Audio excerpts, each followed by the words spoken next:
ഒരു ഭക്ഷണം കഴിക്കാൻ ഇരിക്കുമ്പോൾ പോലും നമ്മൾ എത്രയാണ് ഭക്ഷണം കഴിക്കേണ്ടത്? സുഹൃത്തുക്കളെ? വളരെ കുറച്ചേ കഴിക്കാൻ പാടുള്ളൂ. അതൊരു വലിയ മാതൃകയാണ്. വിശുദ്ധ ഖുർആനും പ്രവാചക വചനങ്ങളും അംഗീകരിച്ച് തന്നൊരു മാതൃക. ഇന്നത്തെ ഏറ്റവും വലിയ ചർച്ച എന്താണ്? ആരോഗ്യ രംഗത്തെ ഏറ്റവും വലിയ ചർച്ച എന്താണ്? ഡയറ്റാണ്. മനുഷ്യന്റെ ആരോഗ്യത്തെ കുറിച്ചുള്ള ഭക്ഷണ രീതികളെ കുറിച്ചാണ്. ആശങ്കകളാണ്. ഇപ്പൊ പുതിയൊരു രീതി സ്വീകരിക്കുന്ന ആളുകളുണ്ട്, പല രീതികൾ സ്വീകരിക്കുന്ന ആളുകളുണ്ട്. ഇവരൊക്കെ എന്താ അറിയുമോ? അവർക്ക് ധൈര്യം കിട്ടുന്നില്ല. നമ്മൾ ഈ ചെയ്യുന്നത് ശരി തന്നെയാണോ? ഇനി കുറച്ച് കഴിഞ്ഞത് വേറെ വല്ല ബുദ്ധിമുട്ടും വരുമോ? ഇനി ഇപ്പൊ കിട്ടുന്ന ഈ അനുഭവത്തിന് വേറെ എന്തെങ്കിലും തിക്ത ഫലങ്ങൾ ഉണ്ടാകുമോ? ആശങ്കയാണ്. എന്താ ആശങ്ക ഇല്ലാത്തൊരു മാർഗം ഏതാണ്? കുലൂ വശ്റബൂ വലാ തുസ്രിഫൂ. തിന്നുകൊള്ളൂ, കുടിച്ചുകൊള്ളൂ. എന്തും നിങ്ങൾക്ക് ഇഷ്ടമുള്ള ഒരു രുചിയുള്ള ഭക്ഷണവും നിങ്ങൾ മാറ്റി വെക്കേണ്ട, ഒക്കെ തിന്നോളി. പക്ഷെ എന്താണ്? വലാ തുസ്രിഫ്. നിങ്ങൾ ഹറാമായത് തിന്നാൻ പാടില്ല, നിങ്ങൾ തിന്നുന്നത് അധികമാകാനും പാടില്ല.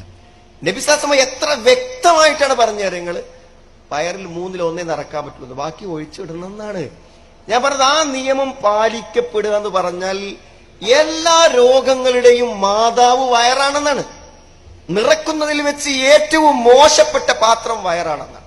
സുഹൃത്തുക്കളെ, നമ്മളിൽ ആർക്ക് പറ്റും സ്വാദിഷ്ടമായ ആഹാരങ്ങൾക്ക് മുന്നിൽ ഇരുന്ന് നമ്മുടെ പരിധിയും പരിമിതിയും അനുസരിച്ച് ആ ഭക്ഷണം നിർത്തി എനിക്ക് ഇത്ര മതി എനിക്ക് എന്ന ആസ്വാദനത്തോടെ ഭക്ഷണം കഴിച്ച് സന്തോഷത്തോടുകൂടെ എഴുന്നേൽക്കാൻ, അല്പം കൂടെ കഴിക്കാൻ ആഗ്രഹമുണ്ടെന്ന് തോന്നുമ്പോൾ ഇതൊരു നിയമവിരുദ്ധമാണല്ലോ, ഇതിന്റെ പല ദൂഷ്യവശങ്ങളും എനിക്ക് വരുമല്ലോ എന്ന് ചിന്തിച്ച് അവസാനിപ്പിക്കാൻ പറ്റിയാൽ ജീവിതത്തിന്റെ തന്നെ അർത്ഥങ്ങളും തലങ്ങളും മാറുകയാണ് ചെയ്യുന്നത്. ഞാനിത് പറയാൻ കാരണം എന്താ വെച്ചാൽ നമ്മൾ പാലിച്ചോ എന്നുള്ളതാണ് ഈ തെറ്റുപറ്റാത്ത മാതൃകകൾ. വ്യക്തിജീവിതത്തിൽ ഒരു മനുഷ്യന്റെ വ്യക്തിജീവിതത്തിൽ പാലിക്കേണ്ട ശാരീരികവും മാനസികവുമായ എല്ലാ പ്രശ്നങ്ങൾക്കുമുള്ള പ്രതിരോധങ്ങളാണ് അത്.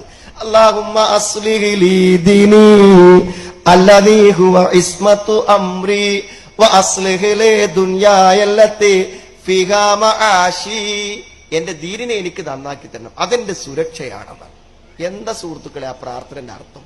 അതെന്റെ സുരക്ഷയാണെന്നാണ്. എന്റെ ജീവിത സുരക്ഷ ഈ മതത്തിലാണ് എന്നതാണ്.